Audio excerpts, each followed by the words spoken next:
ఏకాదశి వ్రతాన్ని కాపాడేందుకు తన కుమారుడి ప్రాణాలను కూడా పణంగా పెట్టిన రాజు రుక్మాంగదుడి గొప్ప కథను తెలుసుకుందాం.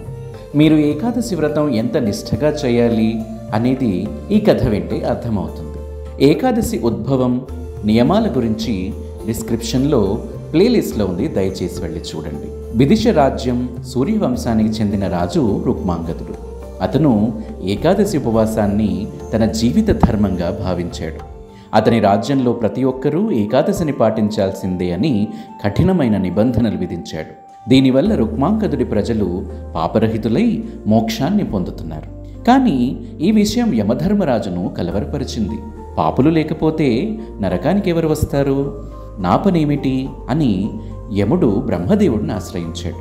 యముని సమస్యకు పరిష్కారం చూపించేందుకు బ్రహ్మదేవుడు అద్భుతమైన సౌందర్యం కలిగిన అప్సరస మోహినిని సృష్టించాడు. ఆమెకు ఒక కర్తవ్యం అప్పగించాడు. రుక్మాంగదుడిని మాయలో పడేసి అతని ఏకాదశి వ్రతాన్ని భగ్నం చేయాలని. ఒకరోజు రాజు మందార పర్వతానికి వెళ్ళినప్పుడు మోహిని అతనికి ఎదురైంది. ఆమెను చూసిన క్షణమే రాజు మోహితుడైపోయాడు. ఆమె అందచందాలు, శృంగార నృత్య భంగిమలు రాజుని పూర్తిగా ఆకర్షించాయి.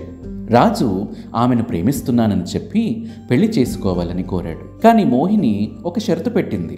నేను కోరిన ప్రతి కోరిక నీవు తీరుస్తావా అని అడిగింది. మోహితుడైన రాజు వెంటనే అంగీకరించాడు. ఆమెను వివాహం చేసుకున్న తర్వాత రాజు 8 ఏళ్లు మోహినితో సుఖంగా గడిపాడు. కానీ ఏకాదశి వ్రతాన్ని మాత్రం విడవలేదు.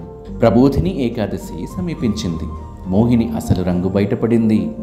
ఈసారి ఏకాదశి ఉపవాసాన్ని మానేసి మనం శృంగారం చేద్దాం అని కోరింది. రుక్మాంగదుడు ఒక్క క్షణం కూడా ఆలస్యం చేయకుండా తేల్చి చెప్పాడు, నా రాజ్యం నీకిస్తాను, నా ధనం నీకిస్తాను, నా ప్రాణాలే నీకిస్తాను, కానీ ఏకాదశి ఉపవాసాన్ని మాత్రం విడవలేను అని అన్నాడు.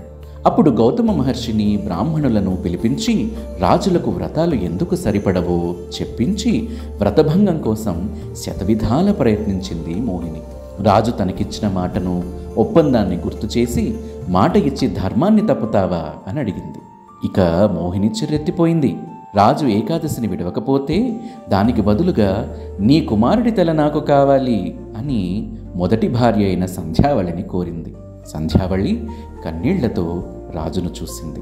చూసి, నీ ధర్మం కోసం నా కుమారుని ప్రాణం ఇవ్వడానికి నేను సిద్ధంగా ఉన్నాను అని చెప్పింది.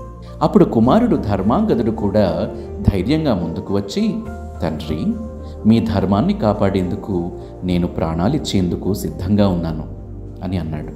రాజు కన్నీటితో కత్తిని ఎత్తి తన కుమారుని తల నరకపోయాడు. అప్పుడే భగవంతుడు ప్రత్యక్షమయ్యాడు.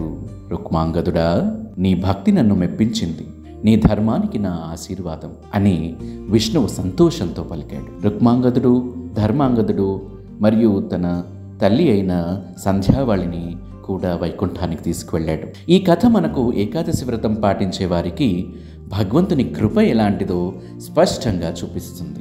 ఏకాదశిని పాటించేవారు భౌతిక ప్రపంచపు మోహాలను అధిగమించి మోక్షాన్ని పొందుతారు. ఇలాంటి గొప్ప కథల కోసం మన ఛానల్కి సబ్స్క్రైబ్ చేయండి. హరే కృష్ణ.